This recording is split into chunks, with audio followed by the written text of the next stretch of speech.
Hello and welcome to this SPSS tutorial. I'm Dr. Travis Conrad. In this tutorial, I will demonstrate how to perform and interpret a one-sample t-test in SPSS. We would choose to use a one-sample t-test when we want to determine if a single sample mean is different than a known population mean. Essentially, we want to determine if the sample represents a different population of scores than the population being used for comparison. In addition, we use the one-sample t-test instead of the one-sample z or z-test when the population standard deviation is unknown. In real-world research instances, we seldom use a one-sample t-test because we do not know the population mean. Instead, we tend to ask research questions that compare two or more sample or group means. While we might not use it frequently, the one-sample t-test is a good place to start for beginners learning how to run and interpret inferential statistical tests using SPSS. In this tutorial, I will use hypothetical research data examining the age of earliest memory, or what is known as the offset of childhood amnesia.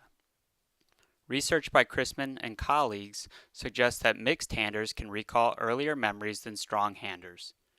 In our hypothetical example, assume we want to know if mixed handers can recall a first memory at a younger age than the general population.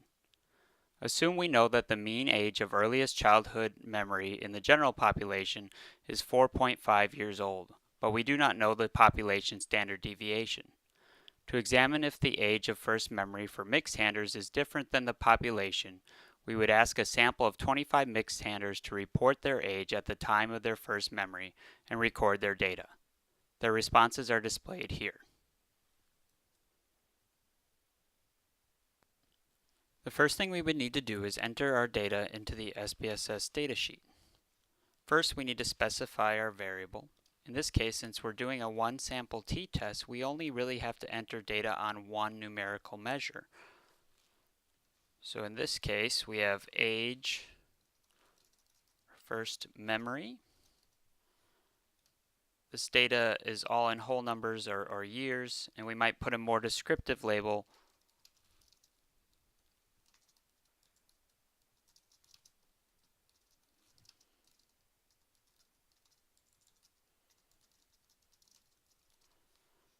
and this would also be a scale level measurement.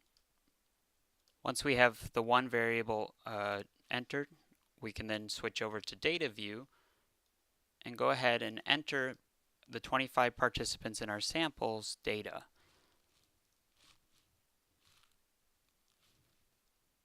I'm going to go ahead and skip ahead here. So for the one sample t-test, all we need is numerical data on the one variable entered within SPSS like this. Once we've entered our age of first memory data into SPSS, we can go ahead and run the one sample t-test. To run a one sample t-test, you would go to the Analyze drop-down menu, then go to Compare Means, and click on the one sample t-test. The one sample t-test dialog box, as you see here, is relatively straightforward and simple. It has few options available performing this test, and that's what makes it an easy beginning test to kind of learn to understand inferential tests within SPSS. Now we only have one numerical variable, which will be our test variable, so we can take age of first memory and go ahead and put it in the test variables box here. What we want to do is compare the sample mean from our mixed-handed sample of 25 participants to the population value, which in this case we assumed that to be a mean of 4.5 years old of age of first memory. If we go from here and click the Options button, we can see some options that we have for specifying our output. The one thing we can do is change or specify a different confidence interval percentage.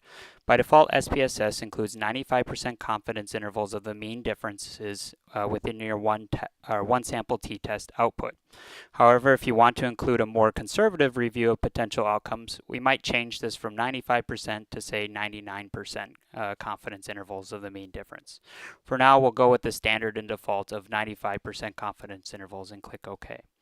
Once we have our test variable over and our test value within the field here, go ahead and click OK to run the test.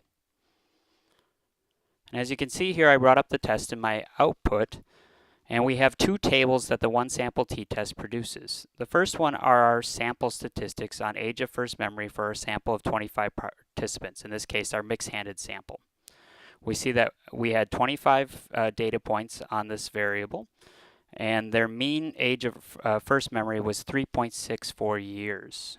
So in particular, this appears to be somewhat lower or a little lower than the mean for the population of 4.5, but we need to examine the test results to determine that. We're also provided the standard deviation and the estimated standard error of the mean. If we move on to the analysis of the one sample t-test and the results of the one sample t-test, that's provided in this value here. So first we see the t-statistic as calculated as negative 3.523. How this is determined by SPSS is it takes the mean difference, in this case 3.64, minus the 4.5, or we can see that SPSS gives us that mean difference of negative 0.860 here, and calculates that as a ratio, or divides negative 8.6 divided by the standard error of the mean, which is 0.244.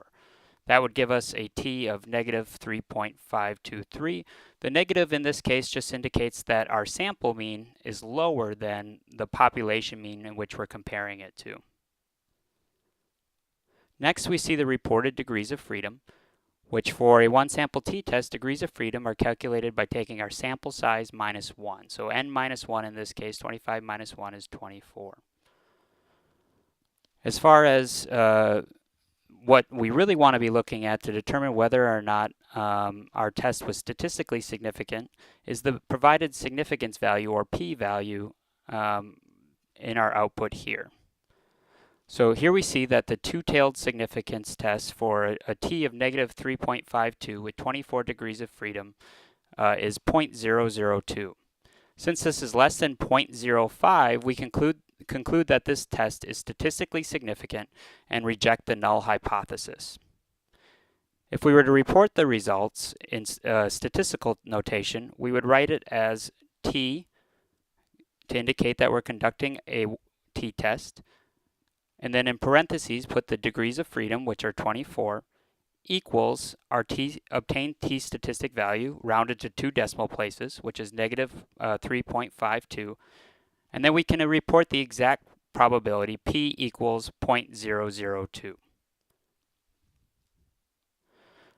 To interpret the significant results, we would then look at the difference between the age of first memory for our mixed-handed sample, which was 3.64, and compare it to our population mean of 4.5. Since the mean age of first memory for the mixed-handed sample is lower than the significant test indicates that the mixed-handers have earlier first memories than the general population, just as we would hypothesize. By default, SPSS provides us a p-value based on two-tailed significance tests. This is the conventional standard because two-tailed tests are more conservative than one-tailed tests. However, if you were conducting or had rationale to conduct a one-tailed t-test, you can find the one-tailed p-value by just taking the two-tailed significance value and dividing it by 2. So in this case, a one-tailed significance p-value would equal 0.001 for this test result. And if we were to report that, we would report almost similar to our two-tailed test, t in parentheses degrees of freedom were 24 equals negative 3.52, p in this case for one-tailed equals 0.01, comma one-tailed to note that we're doing a one-tailed test. Finally, the SPSS output provides us the 95% confidence intervals for the mean difference.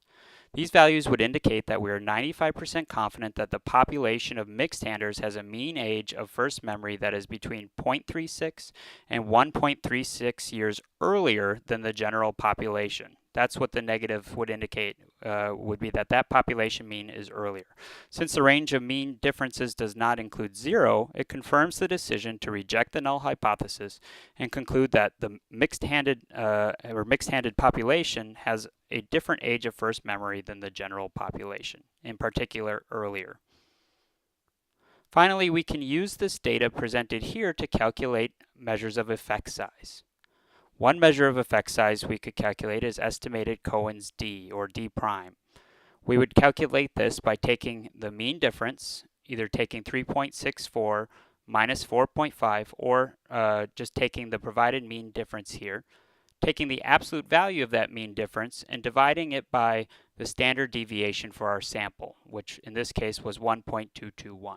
When we do that, we get a estimated Cohen's d of 0.70, which is a medium to large effect size. We can also calculate r squared, or r, as an alternative measure of effect size.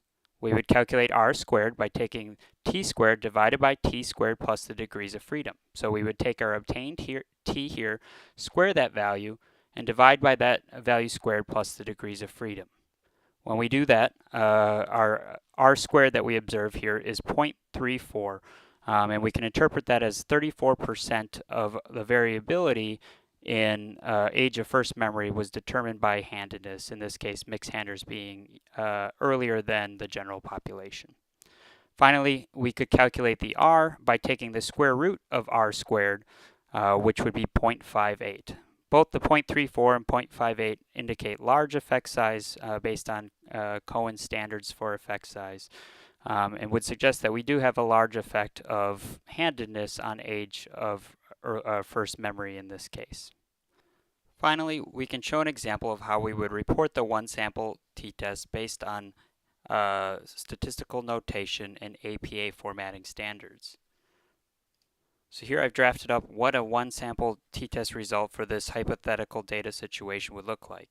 Per APA format, we have a level 1 heading of results and put it in double spaced formatting with 1-inch margins all around. Here we would indicate the type of test that we're doing. So a one sample t-test was used to compare the mean age of a person's earliest memory from a sample of mixed-handed college students to the presumed general adult population of 4.5 years old.